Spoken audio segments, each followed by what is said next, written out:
everybody, it's Steve the Hurricane here, and for today's episode of A Drink with the Hurricane, we're going to talk about some tips and ways to make it easier to maintain the schedule of your caregivers. So raise your glass and let's toast to your success. Cheers. This is A Drink with the Hurricane, the talk show discussing all things growing your home care business. This video is sponsored by Home Care Evolution, where we help home care agencies adapt to changing circumstances, transform their business so that they can thrive for years to come. Maintaining your census schedule is one of the most difficult parts of operating a home care business.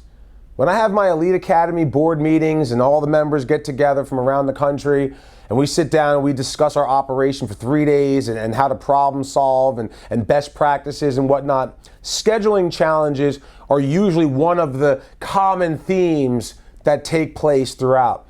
And this always reminds me back of when I had my agency from 2005 through 2012, where scheduling was a challenge, but it wasn't the challenge that everybody has today.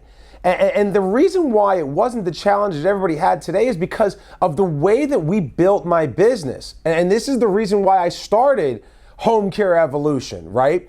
Was to help people run their businesses much more efficiently so that they're not spending their time, wasting their time and overstressing about things such as scheduling.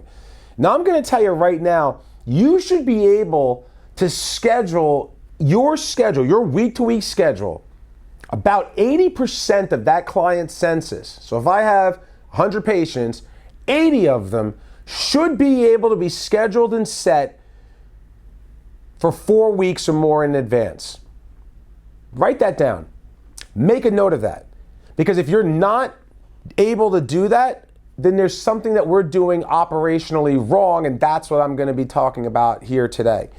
Because if you have clients that are with you week to week and they're set up properly, where you have the caregiver who's supposed to go to these patients and the patient is expecting it and the amount of hours are set properly, there's no reason why your scheduler can't schedule out at least 80% of your census for 4 weeks in advance.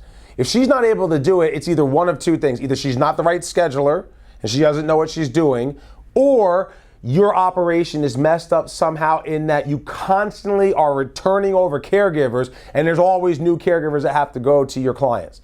And that is what I'm feeling the issue is. I really don't think it's the scheduler. Maybe 1 in 5 agencies, the problem is the scheduler, but I'm gonna say more often than not, there's something wrong with the type of clients that we're taking on, and it has to do with the minimum hours that we're doing, right? It is very difficult for your scheduler, for you, for anybody in your organization to be able to get one caregiver and keep that same caregiver and get him or her to go and serve 4 or 5 clients that are getting 6 hours here, 8 hours there, 10 hours here. The reason why the caregiver crisis is as bad as it is because of the lack of work-life balance. Forget money and how much you're compensating your caregivers. The number one complaint of caregivers is they don't have work-life balance. They don't have a set schedule week to week to week. And no one, I don't care how good at time management you are, no one can handle a work schedule that changes every single week. And that's the reason why scheduling is so difficult. So you have clients, say you have 3 or 4 clients with one caregiver, and this week, client 2 out of those 3 decides she doesn't need help on Thursday. Well, now all of a sudden you have your caregiver who was supposed to work 40 hours, who just lost, say, 6 hours, and now she's only going to get paid and she's only going to work 34 hours this week. And you can't find somebody else to take those hours. The caregiver's living paycheck to paycheck. Next week, she comes into your office and she quits. Or she doesn't even come in your office and quit. She just disappears and she ghosts you forever. Sound familiar? That's because we don't have enough structure to the operation. The solution to this problem is having minimums.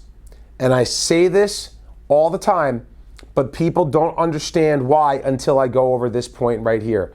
A 20-hour minimum. by having a 20-hour minimum. And that 20 hours is 4 hours a day, 5 days a week. That allows you to create shifts. And when you have shifts, now you're going into your clients and you sell the client based on their need, the appropriate shifts that you offer that you now know you have caregivers that they can cover. If it's 20 hours and you have 2 clients, you have a morning shift and an afternoon shift, that's an 8-hour day. Monday through Friday, 8 to 12 with one, 1 to 5 with the other. Boom. Hour break in the middle, drive time, grab some lunch. That's how it's done. You sell a client, one client discontinues services. As long as, referrals equals freedom. I say this all the time. As long as there's an abundance of referrals coming in, you lose a client, there's another one that you should have on deck, ready to go at those exact hours. The caregiver goes from the one client to the next, doesn't lose any pay. You've retained that caregiver and she continues to work for you.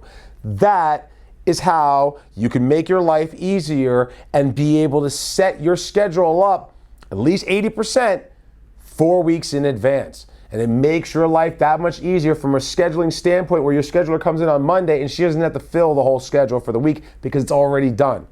And it's already done weeks in advance, and you just deal with the 20% of no-shows and reschedules and cancellations and onboarding and everything else. That will free your scheduler's time up tremendously. So there you have it, folks. That is the tip for the week. So again, as a reminder, you see it right here on my desk, but I have to always point this out because this is free for you, right? I spend